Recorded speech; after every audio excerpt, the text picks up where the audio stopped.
I paid $100 to say that, so. So, yes, yeah, $100. All right. And yeah, I've been doing this for 25 years, but guess what? I played the lotto hard. So don't lie to me. How many of you put money on the $1.6 billion? Okay. And we lost, but on Saturday we have a chance for what? 700,000? 700 million? Million, yeah. Yeah, 700,000 people. Oh, I don't need that. Emotions have always been a key factor in politics and media. The illusion of the rational actor calculating every action before doing anything was never true. A fact particularly evident in the post-truth era we're living in. Today I will address race and emotions in the Trump era with two goals in mind. My first goal is to provide a theoretical sketch that I already presented here in Philadelphia in August in the meeting of the American Social Association. And second, I want to highlight how Trump has deployed what I call racialized emotions, by which I mean the race-based emotions actors feel in racialized societies. So I'm talking about very specific, non-universal emotions, yeah? However, I want to be clear from the outset. My theorization, my discussion today is not about Trump or major social actors. The theoretical, political, and practical concerns that inspire my effort are about the significance of racialized emotions for every person in a racialized society. That means that we all feel race, not just Trump and his supporters. I use Trump to illustrate my theoretical sketch because he, perhaps more than anyone in American history, has relied on emotions as the foundation for his political power. The relevance of emotions in the 2016 election was perhaps best exemplified or discussed by Mark Turnbull, managing director of Cambridge Analytica, an organization with connections to Jared Kushner and Steve Bannon, and an organization which provided viral data to the Trump campaign. We're still investigating not only the data that we know, but other data that they gathered on the psychology of voters, yeah? So Turnbull told a potential Sri Lankan client, in truth, the person was a Confederate working for a media outlet, checking this Cambridge Analytica. So he's trying to do business, and he told him the following. The two fundamental human drivers when it comes to taking information on board effectively are hopes and fears. And many of those are unspoken and even unconscious. You didn't know that was a fear until you saw something that just evoked that reaction from you. And our job is to drop the bucket further down the well than anybody else to understand what are those really deep-seated underlying fears and concerns. There is no good fighting an election campaign on the facts, because actually it's all about emotion. Although I do not go as far as Mr. Turnbull, so that means I don't believe it is all about emotion. I contend that emotion and cognitions, rationality, yeah, as most contemporary analysts of emotions argue, go in tandem. You cannot just separate the cognitive from the emotional. We are like, it's like a chunky monkey, my favorite ice cream, yeah? Everything together, yeah? So let me begin this talk by justifying my work on racialized emotions. And this is for sociologists in the house, so I have a history and I want to be clear on my history. So I have a very personal interest on race and emotions, as I have been feeling race all my life. I felt race even before I knew what race was, because as James Baldwin said in The Fire Next Time, long before the Negro child perceives this difference, the notion of white superiority and black inferiority, and even longer before he understands it, he has begun to react to it. He has begun to be controlled by it. I have continued feeling race in the US. I was born here in Belfont, Pennsylvania. You can detect my Belfont accent, yeah? But raised in Puerto Rico. So I felt raised in Puerto Rico and have continued feeling raised in the US, both in the mean streets of America, as well as in the mean streets of the academy, where I spend most of my time these days. Nevertheless, my theorization is not based on what some white sociologists, blinded by their whiteness, label as me-search rather than research. Yeah? Instead, it reflects my sociological realization that racialized emotions, as Trump would say, matter bigly.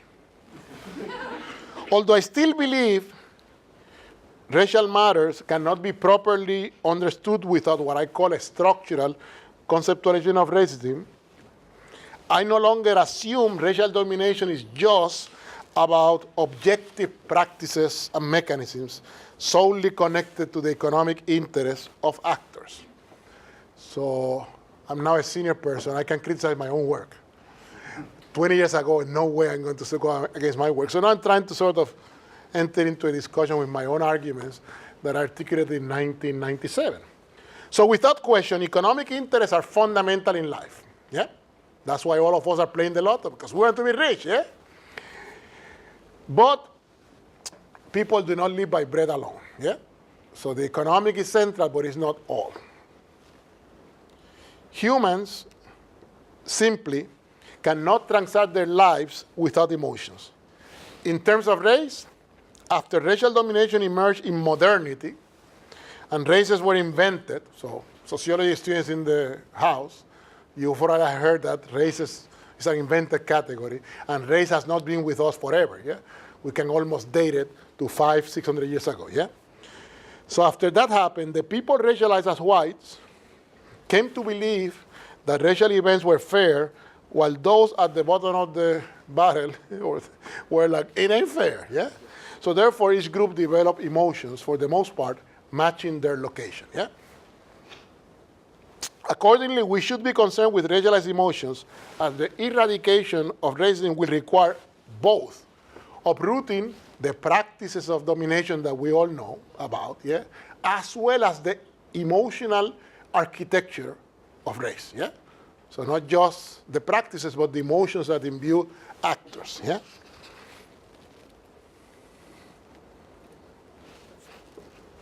There was a cartoon, and I censored the cartoon. It said bad when you're censoring yourself. Yeah?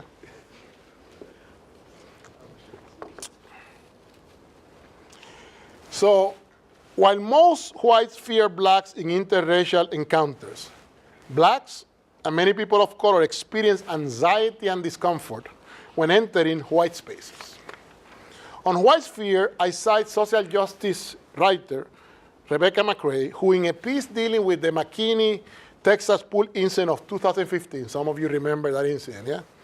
Reflected on her own racialized fear. So this is a progressive writer saying, me too, meaning me too, on the other sense of me too, I feel too the racialized emotions, yeah? So she said, while it is my job to think and report deeply on race and justice in my waking life, I have also instinctively and unthinkingly clutched at my purse while crossing paths with a black man on a dark street. Then felt disgust at my actions.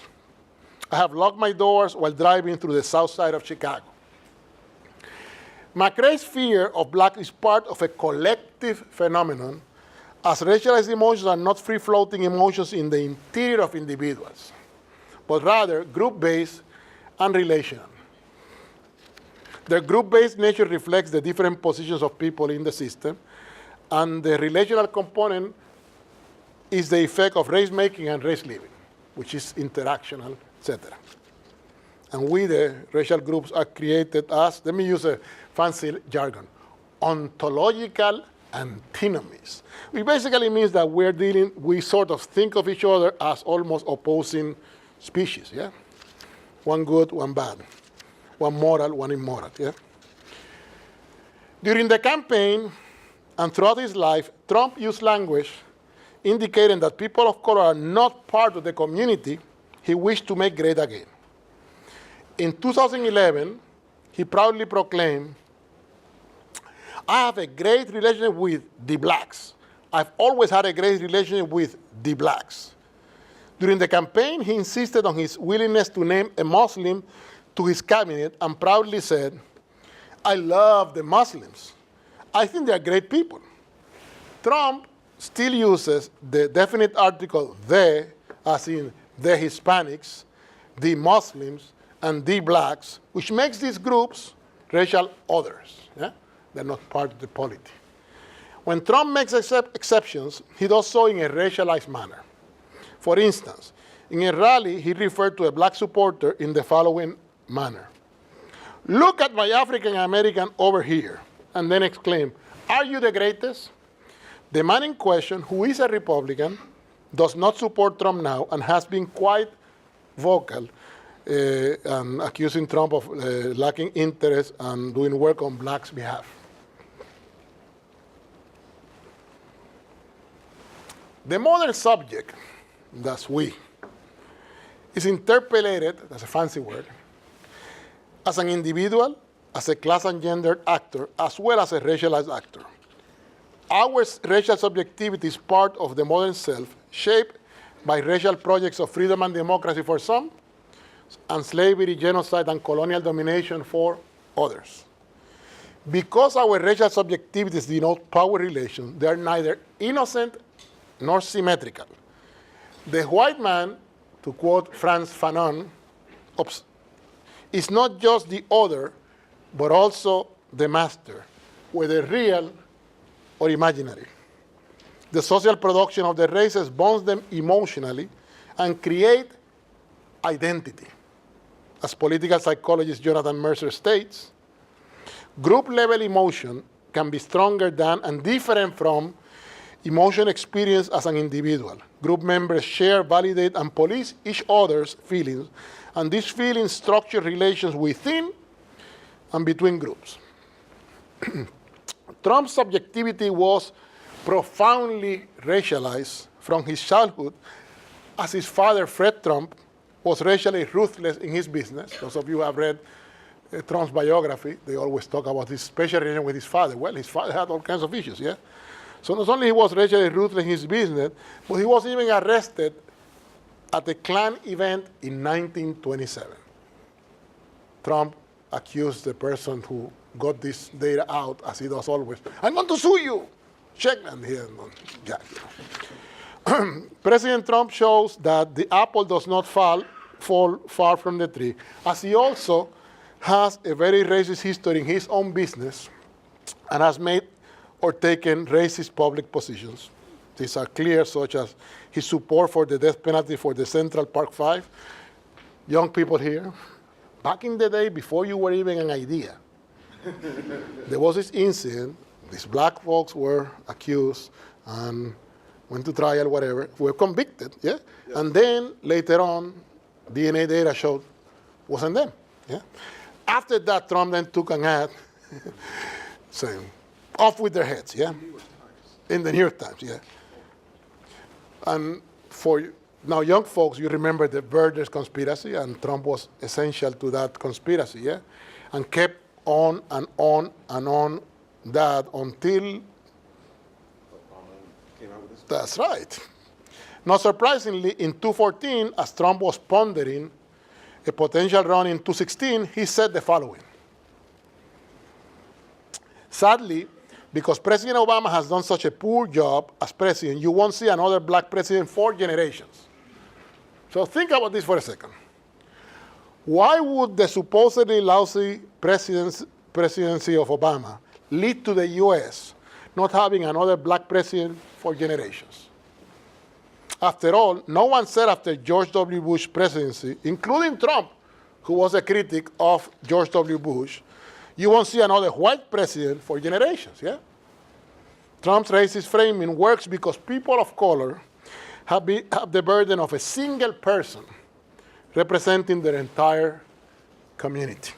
When Trump was taken to task and asked to explain his statement, so the media people are like, "Wait a second, that's not right," he doubled down, something that now we're accustomed. You hit him, as he said, "I'm going to hit 3 times harder," yeah? Because I think that he has set a very poor standard.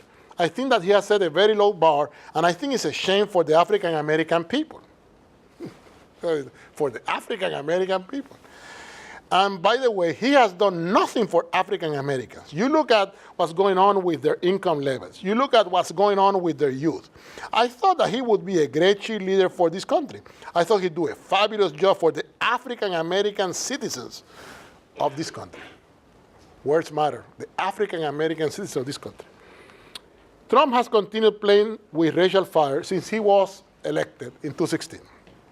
After the tragic incident in Charlottesville, he condemned, and I quote, the hatred, bigotry, and violence on many sides, equating white nationalists with those who oppose them.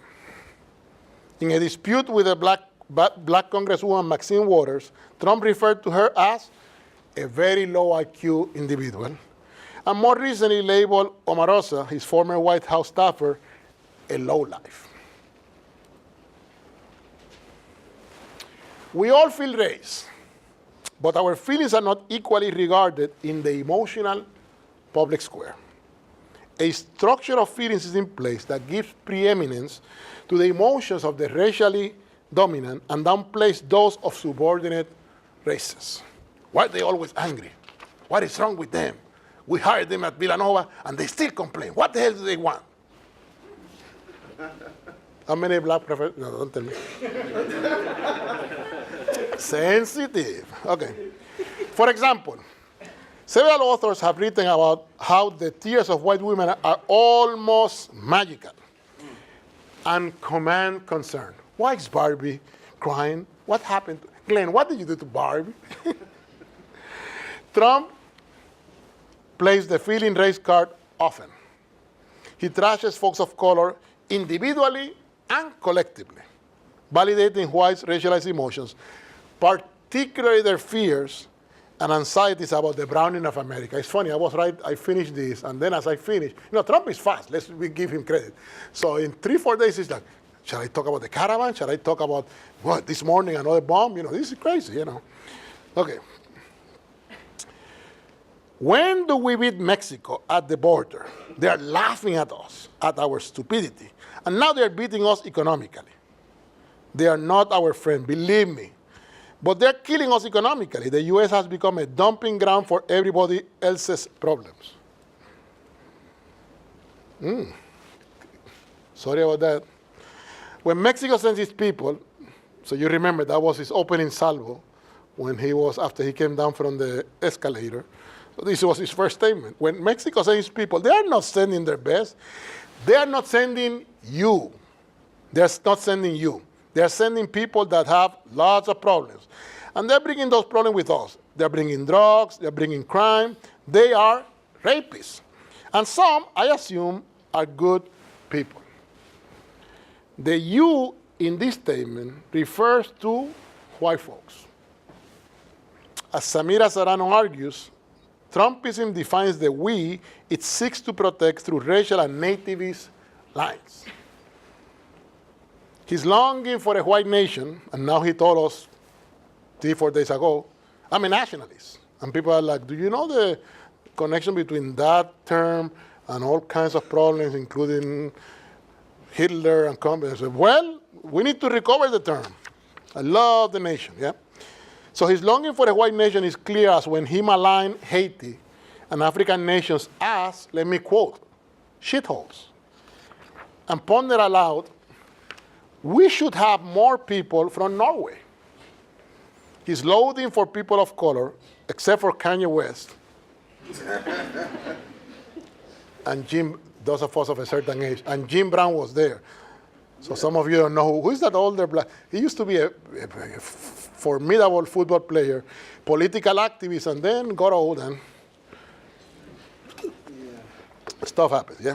So anyway, it was patently evident when he used the term breeders in a tweet, expressing his opposition to sanctuary cities, or when he employed the verb infest while discussing migrants seeking political asylum in the US. Trump's white nationalism was transparent in an interview with the UK Sun newspaper this past July. I think that what has happened to Europe is a shame. Although the immigration to take place in Europe allowing the immigration to take place in Europe is a shame. I think it changed the fabric of Europe. And unless you act very quickly, it's never going to be what it was. And I don't mean that in a positive way. But don't allow all these black Arab folks to come to Europe. This openly white nationalist comment came a year after his speech in Poland, where he stated that, and I quote, "The fundamental question of our time is whether the West has the will to survive." Trump's West, to be clear, as depicted in the speech and in his pronouncements, is white and Christian. Hence, he sees anything non-white or not Christian as an infectious disease. Another censor cartoon. Yeah, I was happy with it, So racialized emotions are rational, and please notice I put quotation marks, so I want to sort of explain what I mean by rational, yeah? But the rationality must be understood from the concrete, historically produced position of racial groups, and not from a narrow economistic perspective. So some of you have taken courses where you have read this guy, Karl Marx, so he claimed that people have economic interests that drive their behavior, actions, and politics. I'm suggesting that interests among us humans come in a variety of fashions. And the economic interest is central, but it's not all, yeah? Okay. So for instance, white's fear of blacks and Muslims is based on demonstrably false beliefs. However, white's fears derive their power from their race-based, historically shaped rationality. This racialized emotional rationality explains why poor whites support Trump, as their subjectivity is largely based on notions of being self-made, hardworking people, in opposition to blacks and other people of color whom they see as lazy and undeserving. Hence, they love Trump not because he promised them a few crumbs that he never intended to deliver, such as bringing manufacturing jobs back. It will not happen. Talk to economists. Draining the swamp has gotten deeper, and taxing rich folks. Well, the first tax version he did was for rich folks, yeah? Now he's talking about the tax break for the middle class of 10%. Not going to happen, yeah. They love Trump because he said he was going to build a wall, control undocumented workers, deal with crime in cities such as Chicago. A covert way of saying, I'm going to deal with black people, yeah? Ban Muslims from coming to America. Well, that's not a code. That is America as a Christian nation. And lastly, he said, I quote, bomb the shit out of ISIS, which is control racial orders outside the US. This implies, and I want to underscore this, that whites and people of color, we all have also affective interests. And in the case of whites, Trump is satisfying those interests. He may not deliver much bread to the white masses, but he's delivering plenty of emotional satisfaction to them. In short, Trump makes white folks feel good, and this, my friends, matters. Political scientist Christina Tarnopolsky explained this regarding to the election in Freudian terms. Instead of experiencing self-recrimination for failing to live up to the ideas of homo economicus, meaning failing to achieve the American dream, yeah? Most people don't get it, yeah? And that's why we play the lotto. You're like, maybe, yeah? Trump's followers were invited to redirect their aggression against those immigrants and so-called criminals who were falsely accused of being responsible for their economic hardships. The foundation for whites' affective interest may be faulty. Yeah? I can objectively tell you this is not right. But their emotions, like race itself, are real in their consequences and cannot be either be ignored or assumed unchangeable. So as I move forward, I'm going to point to contradictions and possibilities because I want to suggest that these things can be changed. all actors experience, racialized emotions, both positive and negative, yeah? Now, social analysts have mostly focused on negative emotions, yeah? But racialized actors exhibit the full range of human emotions, yeah? We not only experience sadness, but also happiness, yeah? In the case of Trump, most commentators pay attention to the negative emotions he uses, yeah? Hate, anger, etc. But they miss that the collective hate he creates also generates collective love and community. Trump's rallies, for example, are clear whiteness festivals where love and joy are obvious. Check that sign. Thank you, Lord Jesus, for President Trump. Yeah? And it does not hurt that he holds all his rallies in overwhelmingly white and poor areas. Think about it. He avoids. He ain't going to go to Philadelphia, Chicago, New York. Nah.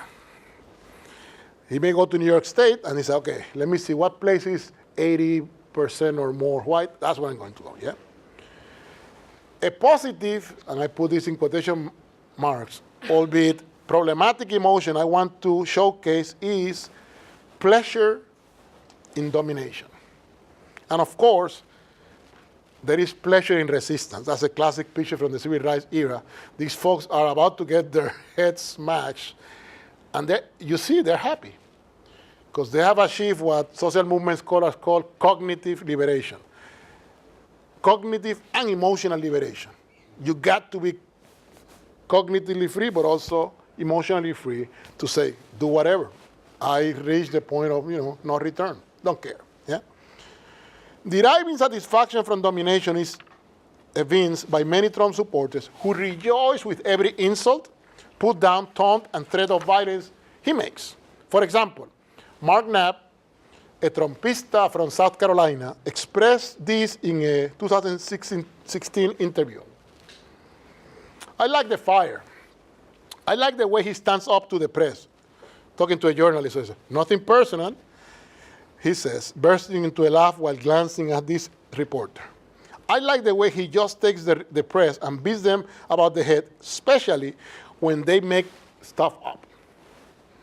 Since Trump descended from the escalator in Trump Plaza, he blamed Mexican immigrants for everything bad in America.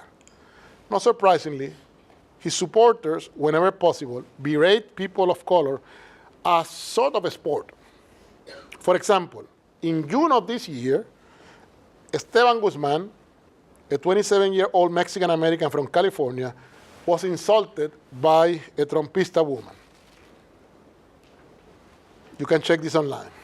So there is a video. So I didn't put the video because I'm not good with videos. Okay. The video shows the white woman telling Guzman's mother to go back to Mexico. Guzman intervenes and asks the woman, why do you hate us? She answered, because you are Mexicans, while giving him the finger. We are honest people, Guzman replied, to which a Trumpista woman responded, using language reminiscent of Trump. Yeah, rapists, drug dealers, rapists, and animals. Now let me do a switch that will anger some of you, but I leave town tomorrow. So I do not want anyone to be confused. So-called racist whites are not the only whites who derive satisfaction and even pleasure from racial domination. Given that all whites participate in various ways and degrees in maintaining racial order, they all partake again in various ways and degrees from the satisfaction of enforcing racial boundaries. This is deep. Take Sociology 101. Any system of domination, whether based on class, race, gender, etc., cannot depend on bad actors. It has to be collective. Yeah? So we all participate. Some of it without even being aware of how we participate. Yeah? Okay. So I ask all of you to think about the multiple cases that have garnered media attention in the last few months, such as the lawyer who berated employees and customers for speaking Spanish in a New York restaurant, the racially overzealous employees in Philadelphia and Los Angeles who denied access to bathrooms to black patrons, The white woman who called the police on a black student at Yale for the crime of sleeping in a common room. And lastly, the white woman who called the police on a group of blacks in a park in Oakland for the crime of barbecuing while black.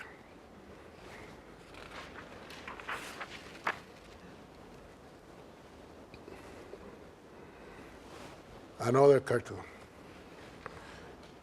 Following Sarah Ahmed's pioneering work on emotions, I contend that racialized emotions are material and have a materiality. They force us to do things. They become like energy in a room, yeah? Actually, geographers talk about emotional atmospheres, yeah? You can be in a game and you feel like, oh, we need to win, or you go to a bar and the atmosphere is a masculine atmosphere, yeah? So they move and circulate and produce identities and transform signs. As social movement scholar James Jasper suggests, emotion is, and I quote him, an action or state of mind that makes sense only in particular circumstances. At his rallies, Trump creates what geographers studying emotion refer to as emotional atmospheres that produce actions among his followers. His own words in interviews and pronouncements inflame emotions, such as when he said in an interview the following: I think Islam hates us. This is with Anderson Cooper, CNN, yeah? There is something there that there is a tremendous hatred there. There is a tremendous hatred.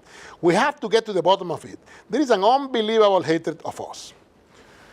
Washington Post columnist Paul Kagan commented on the impact of Trump's statements that his incoherent and contradictory utterances have one thing in common.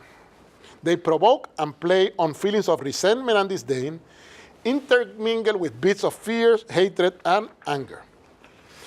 Trump makes inflammatory statements, such as when in a rally in 2016 in Iowa, he said, all of us have heard this one, if you see someone getting ready to throw tomatoes, knock the crap out of them, would you?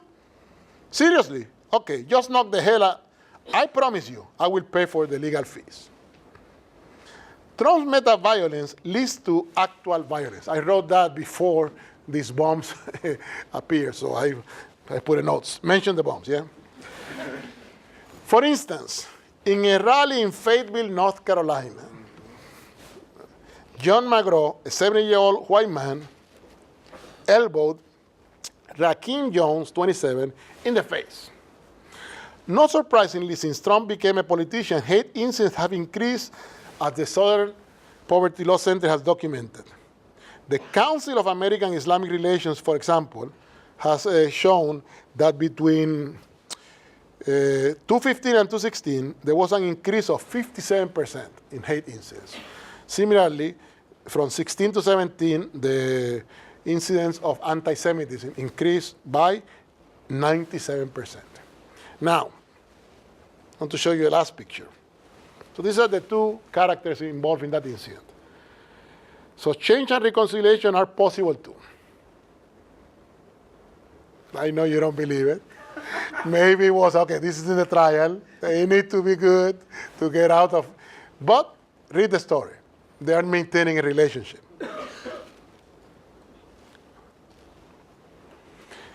A lot of what we do in the social sciences about emotions is under the assumption that we can code an emotion as positive or negative, 1 or 0. The problem with this is that the recent work, both by biologists as well as social scientists, shows that emotions occur in amorphous states. Yeah? You can begin sad, then anger, anxious, all these things bundled at one time. Bensky and Langman call these emotional constellations. For instance, in terms of racialized emotions, the fear and disgust produced by racially based moral panics, such as the panic that we have about MS-13. How many of you heard about MS-13 before Trump? Honestly. Yeah, 1, 2. Okay. Most of us are, wow, I'm afraid. I don't know who they are, but apparently they're really bad dudes, yeah? Okay. Anyway, so at the same time you have this fear, etc., you also have pleasure in surveillance, yeah? This pleasure of surveillance was evident in the behavior of an honorary white person. George Zimmerman, and how he framed Trayvon Martin as suspicious, even though Trayvon, like him, they were both renters in the same gated community, a community that was 35% minority. So they were not aliens in this community. Nevertheless, the emotional fluidity of racialized emotion creates a degree of indeterminacy, crucial for reflection and the possibility of change. Change can happen. Albeit, there are no guarantees, yeah? Ambivalence, as we're discussing, is there, doesn't mean you necessarily will change, yeah? So, is there any emotional ambivalence among Trump supporters? Of course there is. If not, they would not be human. During the campaign, surveys showed that 46% of Trump supporters were very enthusiastic. That's the woman with the, Jesus, thank you for Trump, yeah? About his candidacy. The rest, which is, math, is the majority, were somewhat or not terribly enthusiastic. This trend continues today as recent polling data still shows that close to 50% of his supporters are reluctant and have doubts. This means that we cannot assume, as Hillary Clinton did during the campaign, that Trump supporters are, as she called them, a basket of deplorables. There is variance within this group on their level of support and also of the why they support Trump. Labor activist Kim Moody had it right when he wrote in Against the Current the following. Clearly, while Trump's campaign had strong racial and anti-immigrant themes, there are, alongside the frankly prejudiced people who enjoy watching Trump break the discursive taboos around race and gender in the US political campaigns, many voters who are capable of voting for a black man in one election, and a white racist in the next. This is not to say that these voters are free of racial prejudice or have a strong critique of white privilege, but that at the level of voting at least, their racial preference is not a foregone conclusion. A poignant example of Moody's point is Scott Seitz and his family, interviewed by CNN's Van Jones. Some of you know this show? Okay. Shortly after the 2016 election, Seitz, a lifelong Democrat, voted for Obama twice, but he and his 4 sons voted for Trump in 2016. His wife couldn't. So after that tape, I just couldn't, and justified their switch in the following way. I think Obama represents a lot of love. I think he's a good man, and he did all he could, and we supported him for 2 elections. Yes? And then when those changes really didn't come about, and Obamacare actually affected me personally with my own mother, I think we needed a change once again. Trump seemed to come through here, and he's speaking change again. So I think we still voted for change.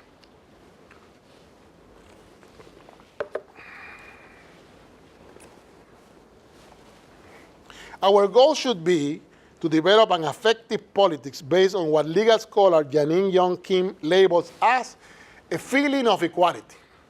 If we all were in this feeling of equality, we would be happy, happy, happy, yeah? We're in the promised land of love and freedom, yeah? But for a feeling of equality to take hold, we should consider the following 4 things. First, we must craft policies and politics to de-racialize our subjectivity. In the case of whites, the marginal whiteness experienced by the white masses and the fact that subjectivity is multivocal. You are not just a white person. You are a white male from a working class background who happens to be gay. Anyway, provides opportunities of political intervention. Second, we must engage in the politics of recognition. We must recognize the racial injustices, past and present, and here and elsewhere. So it's not just about the US, but about the world, that made possible the US's standing in the world system.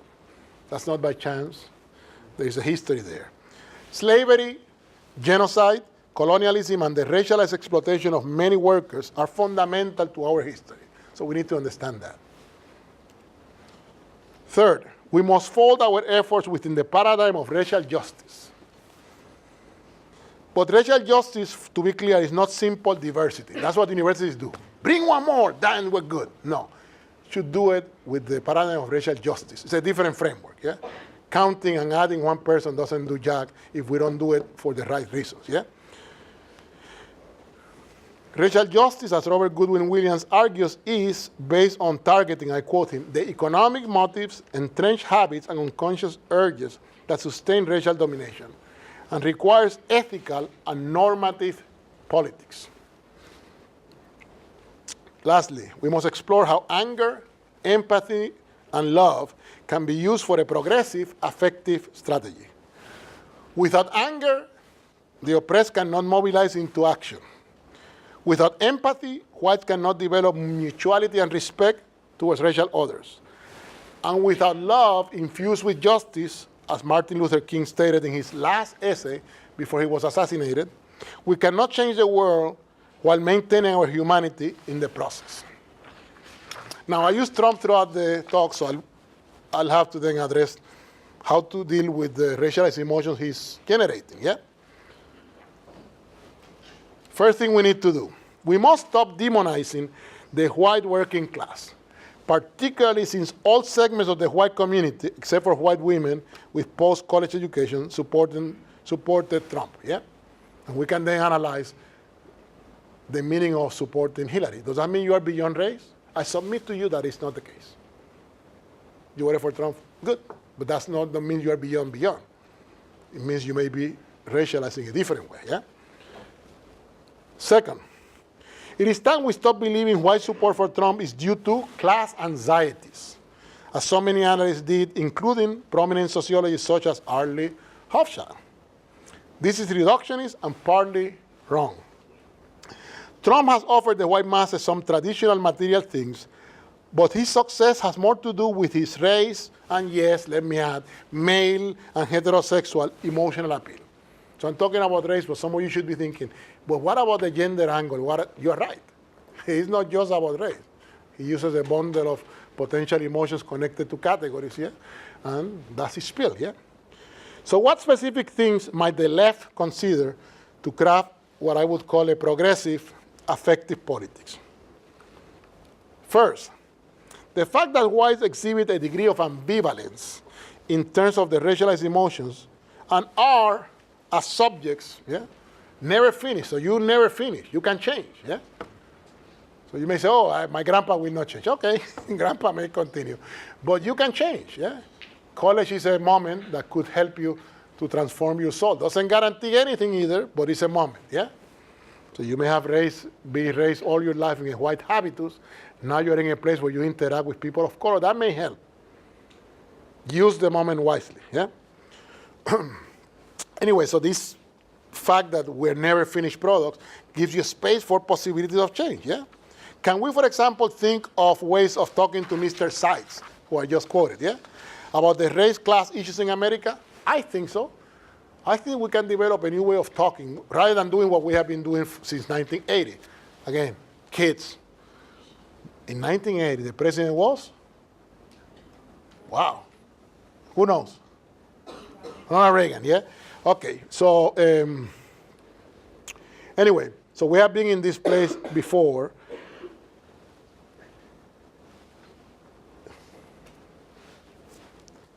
Second, so white subjectivity includes racialization. That is a fact of life, yeah? But their subjectivity is multidimensional and has a degree of contingency. Again, nothing is guaranteed. There are always possibilities for interventions. Third, Bernie Sanders showed us that the word populism took such a negative valence in these last 2-3 years. So populism comes from the right and from the left. Again, those of you who remember the none of you. Well, professors, remember the 1980s? Okay. So there was a populist campaign in the 1980s by a black man called Jesse Jackson, yeah? Who used to be the super-duper black leader in the black community and then has disappeared, yeah? Sort of. After he made some unkind remarks about Obama. Remember? Yeah. Yes. That was the end of Jesse Jackson, yeah? So Bernie Sanders showed us that it's possible to have a left-wing populism and that populism can generate white support. Many of you college students supported him, yeah? His campaign significantly, unfortunately, also showed the need for race and gender considerations for his economic populism to take hold of the masses, yeah? It's not enough to say economic interest, it's like, yeah, but what about me, yeah? Will the liberal left expand its political outlook and add race concerns for real, including an effective political strategy, or will they recommit to the class is all approach that has not allowed them to break the bonds of race in the nation? I'm pesoptimistic. Pesoptimistic. I think that the Democratic Party is already basically doing that. Yeah, let's go to these white areas. I'm like, yeah, but at the same time, don't abandon folks of color and talk about Me Too, talk about gender issues, yeah? Will they work to radicalize the Democratic Party and the rise of politicians such as Puerto Rican, New York's Alexandria Ocasio-Cortez, and Minnesota's Ilhan Omar is inspiring, yeah? So there are possibilities there. And if radicalizing the Democratic Party fails, which is possible, will they work to recreate a 21st century rainbow coalition? That was a term that Jesse Jackson used in the 1980s to refer to, this is the political vehicle, a rainbow coalition, yeah? A little bit corny, but it worked. Only time will tell. Thank you.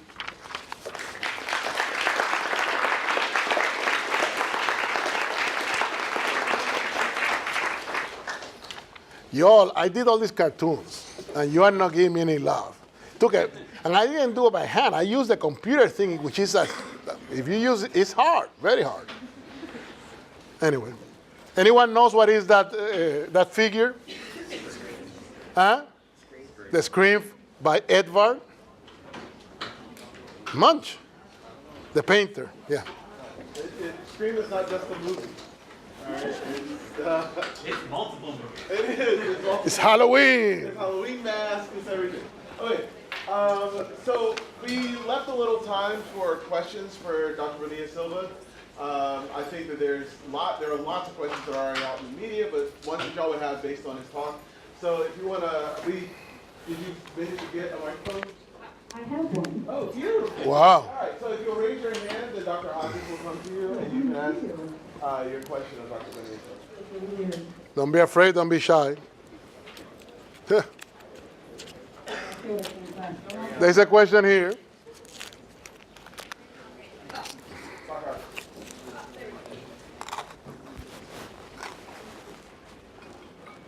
Hi, I guess my question is, you mentioned how, obviously Islam isn't race.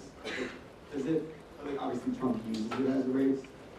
Is there, difference in how, those emotions work? You know what I mean? How does that operate differently than how he treats Women or or now, for example, So I haven't done the analysis, the theoretical thinking on gendered emotions and class emotions. It's funny because we have a lot of work on class analysis, but we haven't done a lot of work about how class also generates emotions, yeah?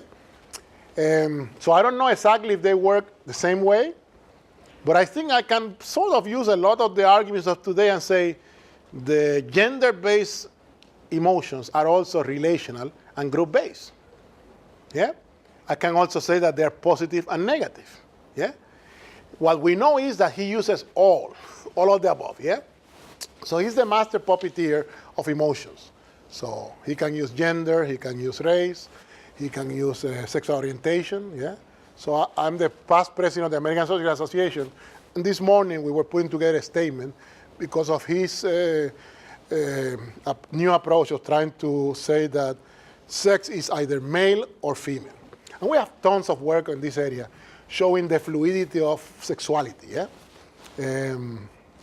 Among other things, he wanted to basically ban people who are trans, yeah? So you don't exist. You have to be either or, and if you don't choose, we choose for you. And we'll choose whatever sex you were born with, except that there is work by these biologists at the Brown and Fausto Sterling, I think is her last name. Some of you know, okay. That shows not only variance within groups that are male or female, but also a percentage, I don't remember if it's 2-3% of intersex, yeah? What used to be called, the horrible term of the 19th century was hermaphrodites, yeah? And then now we have all kinds of movies showing what happened when doctors decided, okay, it's not clear if you are, but it looks like you are mostly male, so let me make you male, yeah? And the horrific consequences of us forcing a sort of, okay, you are going to be male because I say so, yeah? Yeah. Quiet Villanova students, come on, show me. Oh, you win the national championship, you did all that? Hello, Duke is coming back. Just kidding. I work at Duke. But they don't control me. I root for UNC. Yay! Go Heels! With everything that we talked about the 2016 elections and looking at how he's used emotion, do you think that in the 2020, the Democrats would kind of use that same perspective just to sort of compete with what he's doing? At the end, what I said is that I don't want him to just reciprocate with negativity. I said that we need to have an effective, affective politics. But I said I'm optimistic. I don't think the Democratic Party knows what day it is, yeah? Let's give Trump, let me herald Trump. He's a master of movement, of quickness, charismatic. Now, if you look, you can Google this. Google any of his speeches. All the interviews he has given, the New York Times, Washington Post. If you read that, you are like, totally incoherent. But conversations, public engagements are not about so-called coherence. It's about performance. And he is a performer. Think about how he uses his hands, his body, tone. So he connects. The Democratic Party has not developed not only leaders that can use emotions, but they haven't developed an emotional appeal, yeah? So they are just relying on, can you believe this? Can you believe that? I'm like, you better believe it. We have been at this for 3 years. And what else you need to know that you need to counter and develop a progressive politics, emotional politics to fight back, yeah? It has to be connected also. The emotional is not disconnected completely from the material, meaning the economic. So we also have to provide an economic appeal, yeah? We have to address the concerns of the white and black and brown masses about the economy, yeah? So all this thing about, the unemployment rate is 3.9. It's the lowest it has been since 19 whatever. But if you talk to people, I'm like, yeah, I know, I got 2 of those good jobs, yeah? You feel me? Yeah, it's not enough to tell me we have almost full employment. It's like, yeah, but what about the quality of the jobs? And what about health care? It's not by chance that the number 1 issue out there is health care. Because, okay, you're kids, you don't know. Someone is paying for your shit, you're like, whatever. I'm covered, I'm invincible. But once you graduate and you have to pay from your own stuff, you're like, Jesus, man. You share to your paycheck, it's like, no. So yeah, we have to develop an emotional politics connected with a practical politics of possibilities, yeah? By the way, I'm not a Democrat either. I'm a total, independent, radical, progressive. So if the Democratic Party is the vehicle we can use, fine. If the donkey doesn't work, kick the donkey and use another animal.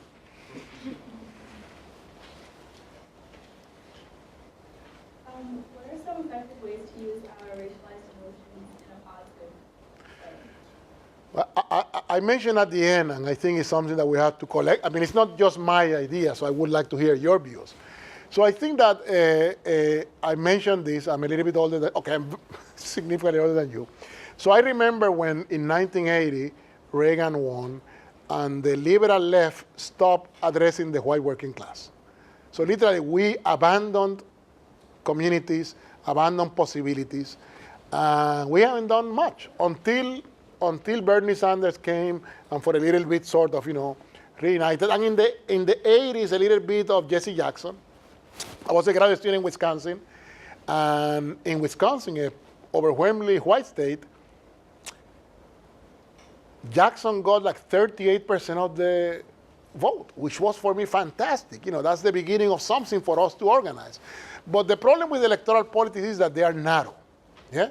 So what they do is, okay, we lost, move on. I'm like, wait. We got 38% of these folks supporting. We need to continue now. So the 38 becomes 50, 60. Yeah?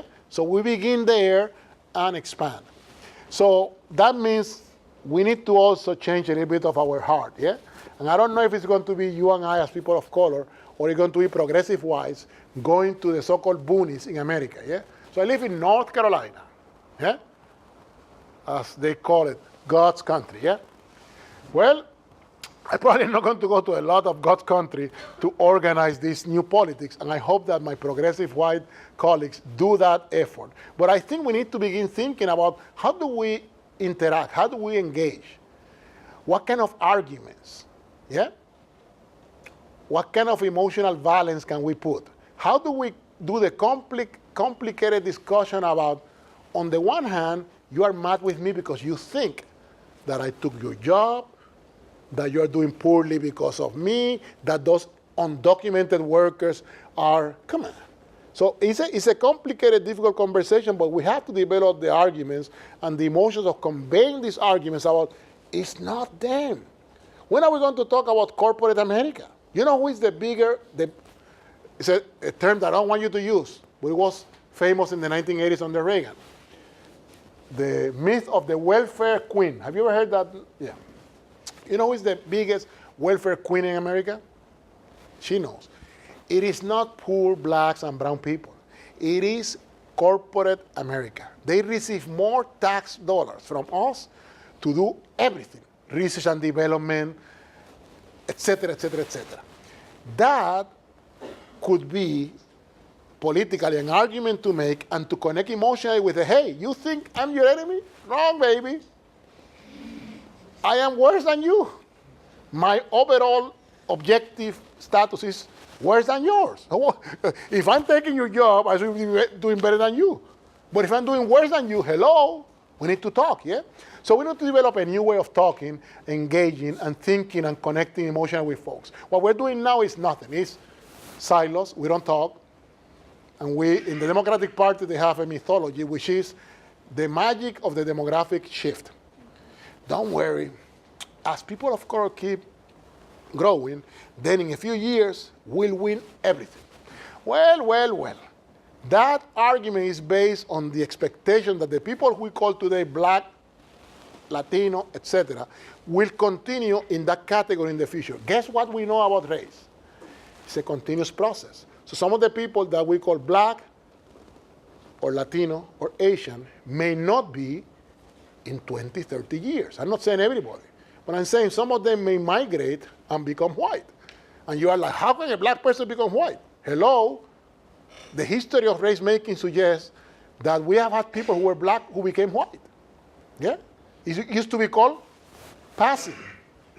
Yeah? If you have enough phenotypical capital, very light skin, you could pass, and some did that. So again, the rules of race making can change, and I think they are changing before our own eyes.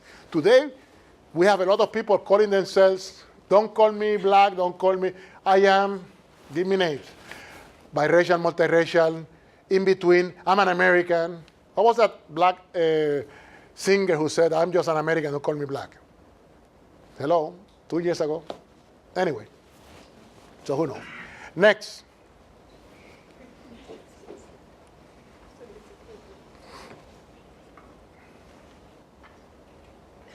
I know all of you want to sign this shit and get out, but I got you, baby. I got you. Captive audience, man. The way that racialized emotions can be used to what extent is this applicable across the line? I'm sorry, but I couldn't hear. Yeah. Pull it closer to your mouth. And the way that racialized emotions can be used as a political tool, to what extent is this uniquely American or can be applicable across the world? I got the first part. The end got trailed. The last part. So the way that racialized emotion is used politically, and after that, I didn't hear anything. Oh, no, it's not uniquely American. My theory is not about the US. It's about the racialized world, yeah? But if you want to know how racialized emotions work in, let's say, Brazil or Puerto Rico or Mexico, or let me give you a country that you assume is monoracial, but it's not. Haiti. Anyone has been in Haiti? Okay, so you think it's a, say it? It's a black nation, yeah? Except that you go to Haiti and you know there are people who think and operate like they are of a different racial group.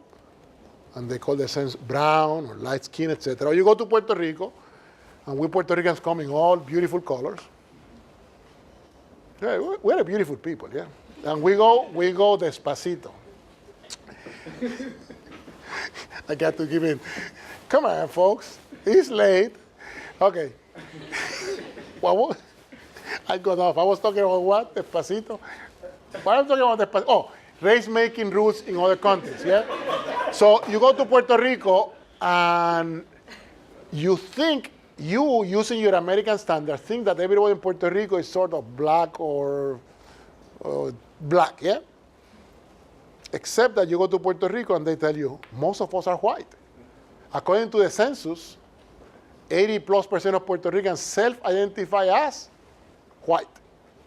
They are white by Puerto Rican standards. Now, race is a social category, which means that what matters is not what you think, is what matters in that society. So in Puerto Rico, have you seen the picture of W.E.B. Du Bois? Some of you, famous black scholar. I remember the first time I saw his picture, and people are like, he's the famous black scholar. He ain't black. Because I was reading him through the Puerto Rican lens. And Du Bois was light-skinned. The little hair he had was straight, nose. And like, he's not black. He's sort of, because in Puerto Rico, to be black, you have to be, as we used to say, negro teléfono. Black, it doesn't make sense for young people. Before cell phones, there was these rotary phones. Yeah? And some of them were really black. So you had to be that black to be black. Everybody else could try to be something in between that we call in Puerto Rico trigueño, which means like brown, wheat color, yeah? Okay, so racialized emotions work across the world, but you have to understand how do they work in a society like Puerto Rico, or like Trinidad, or like the Dominican Republic, where you have 3, 4, 5, 6 different groups, all organized around the logic that race doesn't matter. Race matters, but at the ideological level, everybody's like, we're all Puerto Ricans. I say, yeah, but the white Puerto Ricans are at the top. I'm like, oh, we don't have whites. We don't have blacks.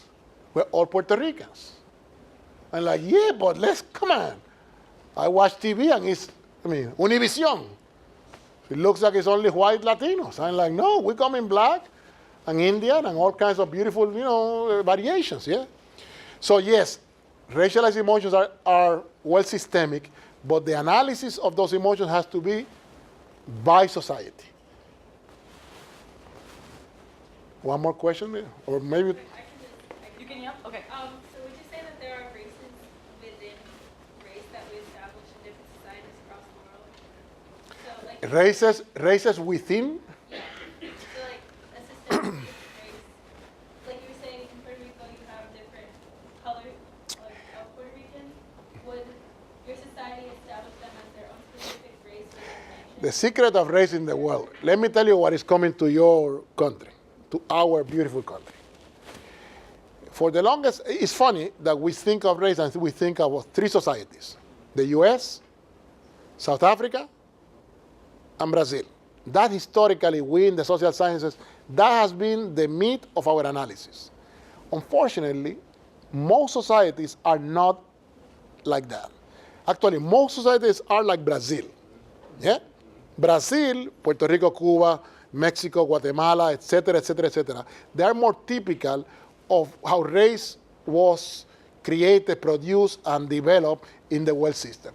And we shouldn't be surprised, because these societies encountered, when they were colonized 100 years or so before the US, yeah? So when people think that the first African American came to the US in 1617, of course, by that time, whites have already dealt with native folks, so they have developed a racialization of Native Americans, yeah? But in terms of the Americas, we have been having the black, Indian, white encounter for 500 years. So we had genocide, colonialism, etc., morph into versions of what you call in the U.S. Jim Crow. Yeah, we had slavery in Puerto Rico until 1870 something. You guys finished slavery in the 1860s? We said, no, we want more. Yeah? But then something curiously happened. After the wars of independence in the Americas, then all these places developed this notion of, okay, since we fought against Spain, we need to unify the nation. So we're all Peruvians, Mexicans, Colombians, Bolivians, etc. We are all, but at the same time, we're not. It's funky. I know this makes no sense unless you have traveled throughout these countries. The notion of racial democracy, yeah? Have you heard that? We're all Mexicans. But you go to Mexico, and all the Indian-looking people, and by the way, they are black Mexicans, nowhere to be seen, yeah? And you push, so what about blacks, or we don't have blacks? And what do you mean? That fellow, he's Mexican. So how come the people who look like him are less represented in media, politics, universities, etc., etc.? It's class. And like, but it looks like it's a race thing, yeah? So yeah, this is the paradigm of race in the Americas, that race and racism exist without having, let me use fancy term, without having a discursive reality. You cannot even talk about race. Anyone from Latin America here or the Caribbean? From where? Puerto Rico. So you know in Puerto Rico we cannot talk about race, yeah?